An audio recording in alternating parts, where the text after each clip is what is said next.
안녕하세요. 부산부동산 스터디입니다. 1일 브리핑 해보도록 하겠습니다. 좀 있어 보이나요? 네, 그 시청자분의 조언에 의해서 조금 바꿔봤습니다. 앞에서는 오른다. 뒤에서는 팔래. 부산이 가장 극심하네요.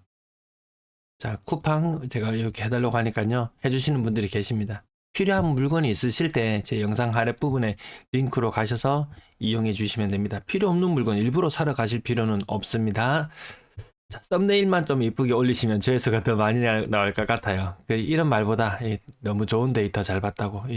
사실 데이터 만들어내는 게 쉽지만 어렵다. 데이터를 만들 수 있는 그 기본 원 데이터, 로우 데이터라 그러죠. 로우 데이터를 찾아가는 것이 너무 힘듭니다. 여러분들 맨날 부산의 아파트 이야기하지만 부산 아파트 몇 개인지 아시나요? 모르거든요. 몰라요. 자, 교원 영석의 재주가 없었습니다. 아들한테 도움을 요청했습니다. 네. 아들이 한 5분 만에 뚝딱 하면서 만들어줬어요. 좀 있어 보입니다. 자, 그전보다 확실히 좀 있어 보이죠. 제가 이미지라든지 폰트라든지 이 모든 것들이 저작권 침해 요소 때문에 너무 마음이 걸려서 그래서 했다가 다 무료로 다 구할 수 있는 것들로 했습니다. 조금 흉내 내는 느낌도 나는 것 같습니다. 또 다른 댓글 하나 보면요. 근로소득 대비 집값은 부산이나 대구에 적합한 데이터가 될 수 없다. 초고령 인구 구조가 고착화되고 젊은이들은 수도권으로 다 빠져나간다. 소득이 미미한 노인들이 새 집을 살까요?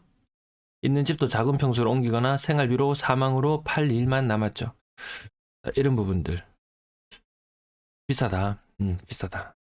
자, 세대수 대비 아파트 수를 1에 가까워지면 1세대당 1아파트가 주어지는데요. 부산은 한 2세대당 1아파트, 2세대당 1아파트 정도로 보면 됩니다. 근데 그 2세대로 나누는 기준에서 봤을 때도 1인 가구가 차지하는 비중이 굉장히 높아지고 있습니다. 이 주거 형태는 아파트에 사는 형태가 거의 잘 없거든요. 어쨌든 대구는 1.6, 부산은 2.03. 그래서 대구보다 부산이 집값이 비싼 이유, 그렇다면 아파트가 더 희소하다. 인구가 많아서 그런 경제 규모가 큰 효과도 있겠지만 아파트가 더 희소하다. 그럼 서울을 견뎌보면 경제 규모도 큰데 아파트는 더 적어? 그러니까 더 비쌀 수밖에 없는 그런 상황인 것 같습니다. 울산 지역 시청자분들도 부산을 많이 참고로 보시죠. 부산도 아파트 수는 세대 수에 비해서 그렇게 많은 편은 아닙니다. 서울과 비슷한 아파트 수준이네요. 서울은 아파트가 한 177만 개, 인구는 얼마였더라? 940만 명, 940만 명에 177만 개. 울산의 아파트 숫자, 나중에 통계 숫자는 다시 보도록 하고요. 이거죠. 제목으로 붙인 이유. 어제 영상도 사람들이 많이 관심을 가진데요. 눈으로 보기 좋게 차트로 정리해봤습니다. 일반적으로 시장에 매물이 많다, 적다를 평가할 때는요, 요 5를 기준으로 봅니다. 100세대 아파트가 있으면은 매물이 5개 나와 있으면 매물 많네 이렇게 사람들은 인식을 해요. 시장 분위기가 굉장히 좋을 때는요, 어느 분위기냐 하면은 여기 3 아래로 떨어집니다. 심하면은 2 아래로도 떨어지기도 합니다. 그러면 야, 매물이 너무 없네 이렇게 느끼거든요. 21년도에 서울에서는 매물이 너무 없네 라고 느끼는 상황에서 순식간에 5에 근접해 갑니다. 매물 많다고 언론에서 서울 난리법석을 떨죠. 그 난리법석 안 떨어도 된다. 아파트 숫자 대비 매물수는 부산이 울산 다음으로, 울산은 왜 이렇게 많이 팔려고 하는지 모르겠어요. 부산도 팔려고 하는 사람이 광역시 중에서는 2위, 인구 300만 도시에서 이렇게 많이 팔려고 합니다. 부산 아파트 개수가 몇 개라고요? 77만 개. 그 중에 매물이 몇 개? 5만 개. 자, 요 수치를 계산하면 이렇게 나옵니다. 팔려고 하는 사람이 너무 많아요. 지금 분위기가 극심히 안 좋아지고 거래량이 급감하는 분위기면은 가격 하락은 반드시 동반되어서 나타나는 현상이거든요. 그래서 앞에서는 오른다, 대박이다, 어디 분양 대박이다 이렇게 이야기를 하지만 뒤로 숨어서는 몰래 내 매물을 내놓고 있더라는 거죠. 아주 이중적인 행태를 보여주고 있습니다. 인구수 대비 매물로 따졌을 때는요, 대구가 1위였어요. 부산이 2위였어요. 근데 아파트 개수 대비로 매물수를 보니까 부산이 너무 많더라. 하려고 하는 사람들이 너무 많더라. 그러면 문제는 뭐냐? 일부 인기 있는 지역들은요, 매물이 상대적으로 적은 지역들도 일부 있을 수 있어요. 이건 어디까지나 6.7이라는 숫자는 어디까지나 평균이니까 어떤 아파트는 뭐 매물이 한 4 정도의 비율로 100개 중에 4개가 나올 수도 있고요. 어떤 아파트의 경우에는 이게 평균이니까 한 9개 정도까지도 매물이 나올 수 있습니다. 10개 100개 중에서 9개가 매물로 나와 있다. 조금 더 과장하고 부풀려서 말하면 10개 중에 1개가 매물이다. 내가 살고 있는 아파트가 10층인데 그 중에 한 집은 매물로 내놨다. 이렇게 봐야 될 정도로 심각한 곳도 분명히 있을 거란 말입니다. 아무튼 그 평균적인 수치 6.7이라는 수치도 굉장히 높다. 굉장히 높다. 그래서 이런 자료들을 근간으로 해서 매수를 하려고 할 때 서두르지 마시라. 무엇이 급한디? 무엇이 급한디? 급할 거 없지 않습니까? 매물이 없어가지고 시장 분위기가 이런 분위기, 인천 3 아래로 떨어져 있죠. 광주 3 아래, 대전 3 아래. 이런 시절과 지금의 시절은 완전히 확연히 다르거든요. 매물이 흘러 넘친다. 자, 알리익스프레스와 쿠팡 다시 한번 홍보 다 합니다. 이제 제가 특정 상품으로 링크를 안 걸었어요. 고정 댓글에 올려놓을 때요. 그냥 사이트로 연결되도록만 해놨습니다. 어차피 뭐 여러분들 사고 싶은 거 필요한 거 사시면 되니까요. 부산의 매도 물량은 51,400개. 토요일 치고는 제법 큰 폭의 증가를 보였습니다. 작년 말에 51,100개, 51,100개로 시작을 했는데요. 51,400개. 작년 말보다 더 높아진 수치. 이렇게 2021년처럼 드라마틱하게 추세적으로 조금 빠지네? 아닐 거다 이런 말씀을 드리죠. 매물이 이렇게 많고요. 전세도 내놔보고 월세도 내놔보고 용서 보다가 안 되면 결국 시장에 매물로 나옵니다. 부산 전세 물량 13,000개. 많다. 월세 물량 9,000개 많다. 전체 임대 물량 2개 합쳐놓으면 22,800개. 진짜 발에 채이는 게 임대 물량이라고 말할 정도. 77만 개의 아파트 중에서 5만 개의 매물이 나와 있고 임대 물량이 2만 개가 나와 있고 정말 10집 중에 거의 한 집은 10집 중에 한 집은 매매 아니면 임대로 나와 있는 것이 지금 부산이 시장입니다. 분양권 매도 물량 줄어들었습니다. 1760에서 1684로 줄어들었어요. 그럼 매물이 입주로 인한 감소가 107, 증가면 마이너스 76이죠. 실제로는 매물은 30개 정도 증가했습니다. 입주가 이제 시작되는구나. 여기 0으로 갑자기 바뀐 곳이죠. 덕천동 8에서 0으로 바뀌었고요. 거제동 108에서 9로 바뀌었습니다. 여기 이제 입주하는구나. 이렇게 보시면 되겠습니다. 매수 심리 11. 부산의 미분양은 점진적으로 증가하는 모양새. 작년에 호기롭게 분양했던 것들 분양 성적 괜찮았나요? 아니죠. 2천에서 3천, 3천에서 5천, 5천에서 만으로 뛰어드는 건 정말 1년이면 충분합니다. 이런 분위기에서 대구에서 1년 만에 매물이 대구도 지금 10,000개가 넘어가거든요. 심할 때는 13,000개 정도 있었어요, 매물이. 그럼 이게 어느 순간 13,000이었냐? 아닙니다. 대구도 1,000, 2천에서 놀랐어요. 근데 연말에 갑자기 3천이 되더니 1년이 지나고 나서 13,000으로 껑충 뛰어오르고 지난 1년 동안 3,000개 정도의 매물을 소진시키는데 그쳤어요. 실질적으로 이것저것 다 따져보면요. 한 2,000개 정도의 매물을 소진시키는데 그쳤어요. 부산도 그런 우려가 있다는 말씀을 제가 작년에도 드렸었고 그럼에도 불구하고 부산이 호기롭게 분양을 이어나가더라. 24년 과연 분양할 수 있을까요? 힘들 거예요. 그러면 또 입주 물량이 추후에 적어지니까 문제가 될 것이다 이야기하는데 매물이 홍수처럼 흘러 넘치더라.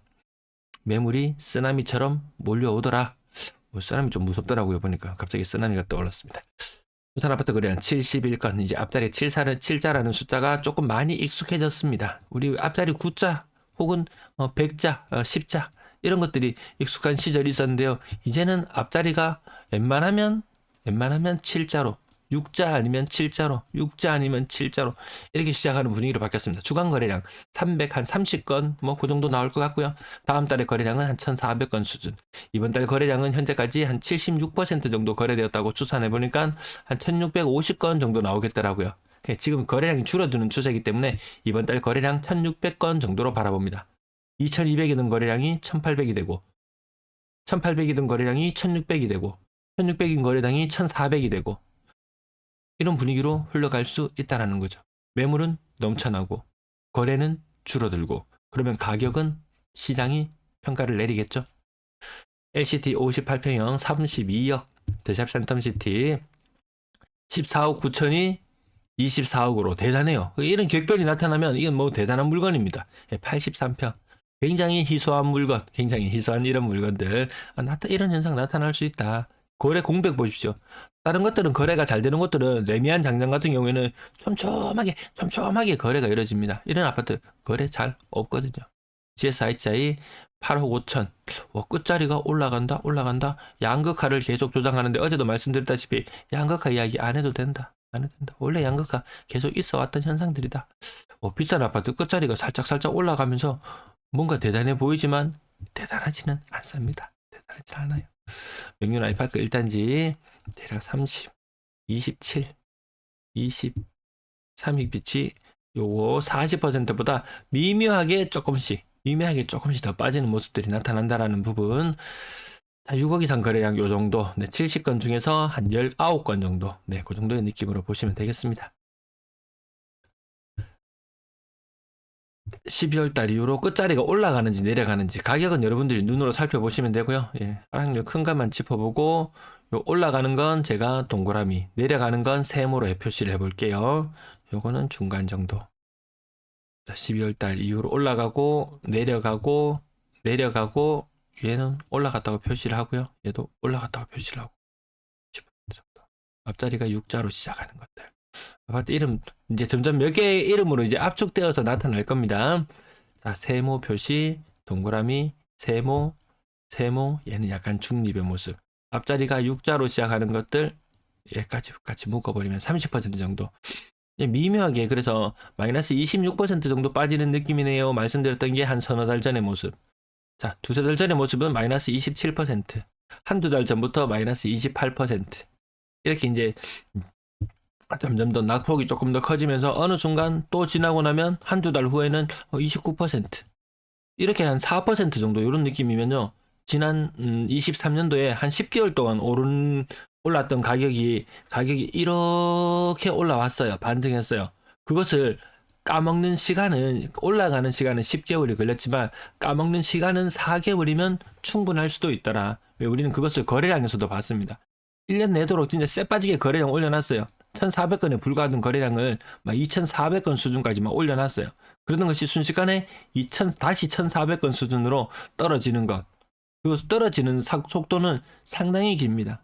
주식 거래 이런 차트나 이런 것들을 보면 이런 형태를 많이 볼 수 있죠.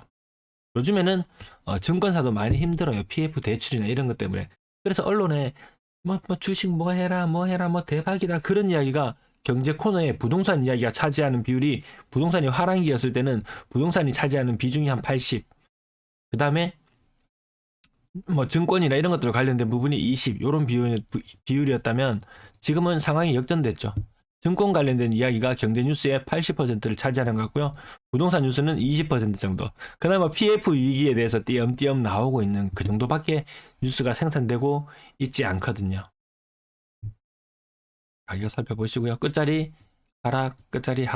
가격 하락 2억 8천 9천. 이렇게 가격 낮은 부분에서 더 큰 하락이 나타난다.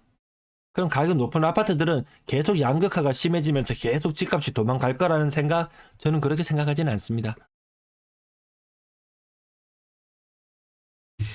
연당 거래대금 2억 2천. 아직 1월에 거래량은 많지 않기 때문에요.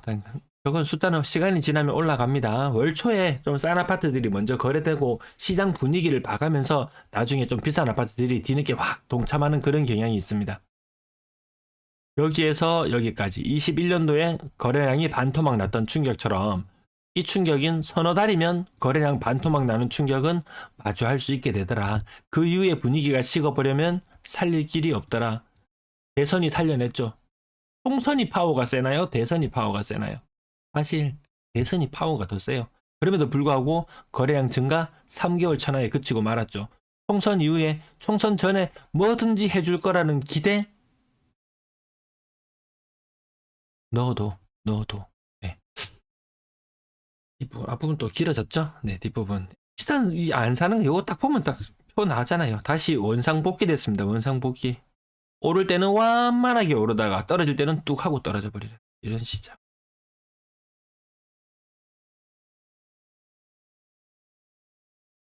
네, 분양권 6건의 거래가 있었고요. 직거래 비율 많이 높아졌죠. 1월 달에. 그만 시장 위축되면 바로 드러납니다. 분양권 거래 지난달까지 한 주에 40건대 거래량을 보이던 것이 갑자기 20건대로 뚝 떨어졌어요. 이제 분양권 거래도 같이 위축되죠. 웬만하면 분양권도 6억 이상 부르니까 6억 이상 시장은 위축될 수밖에 없다. 특례 일반행위 중단되면서 그 현상에 대해서 말씀드렸습니다. 자, 요거 지금 굉장히 높은 숫자를 유지하고 있는 상태. 건당 거래대금 뭐 임대 아파트 이런 게 맞나요? 아니면 저가형 아파트들? 저가형 아파트들 전세로 많이 좀 들어가는 것 같습니다. 평균 전세 가격이 낮아진 걸 보면 그렇게 추정할 수 있죠. 자, 여기도 언론에서 요만큼 한번 오르면 대서특필, 이렇게 떨어지면 잠잠. 네, 4억 이상 거래량 줄어들 수밖에 없습니다. 금리, 시장금리 그렇게 호락호락하게 떨어지고 있는 상황은 아니라는 거 아시고 계실 거예요. 월세도 싼 걸 더 많이 선호하는 현상이 나타나고 있습니다. 네, 오늘도 시청해주셔서 감사합니다. 즐거운 주말 되세요.